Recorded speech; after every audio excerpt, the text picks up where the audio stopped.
Welcome back, guys. And when we are giving your mobile in someone's hand, suppose someone is demanding our mobile for watching any YouTube videos, suppose, then if we are giving our mobile, we are very conscious.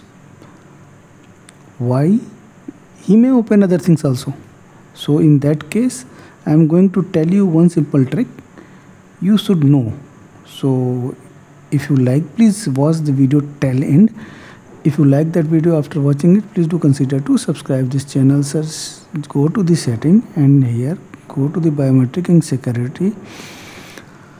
Now here other security settings, go below pin windows. Okay, turn it on. What will happen now? Suppose you are opening the YouTube, okay, and you have played, just long press it and pin this app. Now what will happen? To unpin this app, touch and hold recent and back buttons at the same time. So okay, now he will not able to move anywhere from this screen.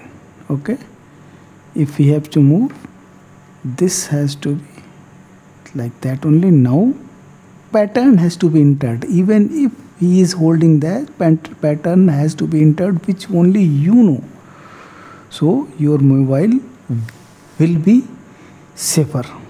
So this is what, and after doing that, you can recover, or because you have to use your mobile every time, not you will press that other security setting and just go by, just turn it off after using that, after you got your mobile. So this is one thing I wanted to tell you in this video. If you like the video, please do consider to subscribe this channel. Thank you very much.